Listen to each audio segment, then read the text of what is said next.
Neste vídeo eu vou te falar sobre um grupo de farinhas que eu utilizo muito para trazer maciez e umidade às minhas massas de pães e de bolos sem glúten. Vou te falar qual é a minha farinha preferida dentro desse grupo e por que, para mim, ela é a melhor para fazer os meus pães e bolos perfeitos sem glúten. Se você não está inscrita no canal, inscreva-se agora. Eu sou a Gabriela, pães e bolos perfeitos sem glúten existem e eu te ensino a fazê-los. Antes de mais nada, você precisa entender que nós temos 3 grupos principais de farinha sem glúten, aqui na panificação e na confeitaria sem glúten, e um subgrupo, que é o subgrupo tratado nesse vídeo. Então, 3 grupos principais. Nós temos farinha de estrutura, que é muito importante nas nossas receitas, para que a nossa massa tenha estrutura, tenha suporte. Então, ela vai crescer e não vai baixar se essa quantidade de farinhas estiver correta. Temos o grupo de farinhas de liga, que vão trazer liga para a massa, mas também contribuem para a maciez. E, por último, nós temos o nosso grupo principal de maciez e leveza. Então, como o próprio nome diz, essas farinhas pertencentes a este grupo vão agregar maciez e leveza às nossas massas.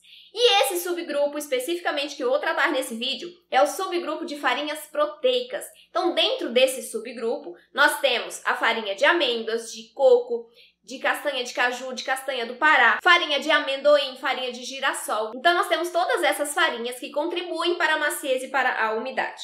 Será que eu posso substituir cada uma dessas farinhas, uma pela outra, dentro desse grupo?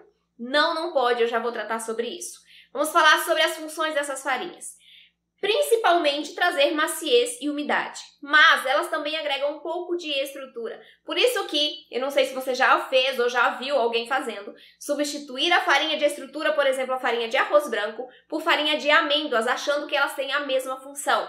Elas não têm a mesma função, tá? A farinha de arroz é uma farinha de estrutura e a farinha de amêndoas é uma farinha proteica. Tem estrutura? Ela dá estrutura também? Dá, só que de maneira secundária. Então, não é a quantidade suficiente para manter o pão e o bolo altos depois que eles crescem dentro do forno. Não é o suficiente para substituir uma farinha que traz estrutura como forma primária, tá? Então, muito atenta a isso. Farinhas de estrutura não podem ser substituídas por farinhas proteicas e nem vice-versa. Tudo bem?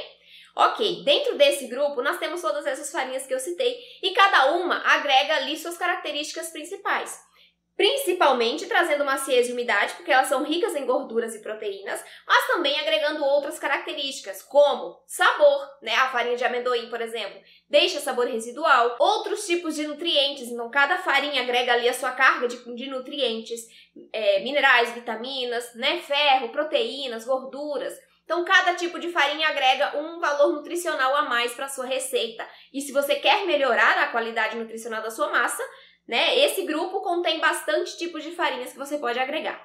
Mas cuidado com as substituições, já vamos falar sobre elas. Então, se você tem uma receita ali em casa, né, que não vá nenhuma dessas farinhas que eu citei, que são farinhas proteicas, que agregam maciez e umidade para a massa, tente colocar ali uns 30 gramas de farinha de amêndoas, uns 30 gramas de farinha de castanha de caju, né? Escolhe ali a farinha que você tem em casa, coloca ali um pouquinho a mais na sua massa para você ver a diferença que vai fazer no resultado final. E no vídeo de amanhã eu vou te contar por que fazer receitas sem glúten, sem o método certo, não funciona.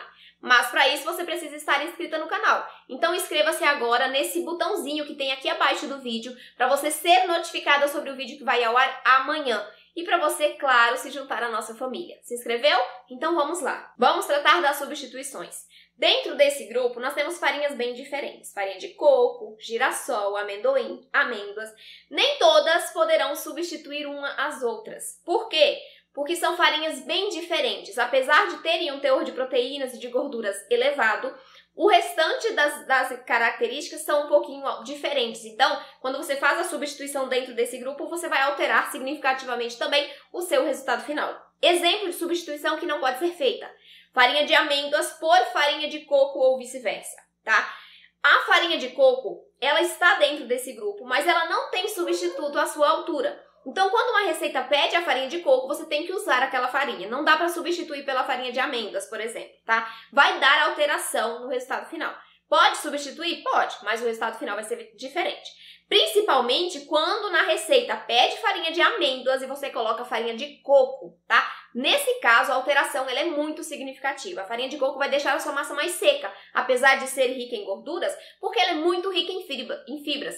Então ela vai absorver os líquidos da receita e pode deixar o seu resultado final mais seco, mais esfarelento, por conta dessa alta retenção de umidade que ela tem. Mas as demais farinhas, como a farinha de amendoim, a farinha de amêndoas, castanha de caju, a gente pode utilizar uma em substituição à outra, sim, sem problemas, sempre considerando o sabor residual. Então a farinha de amêndoas, ela é mais neutra. Se a gente substitui a farinha de amêndoas por farinha de amendoim, a gente pode sentir o sabor residual no resultado final. A castanha de caju da mesma maneira, tá?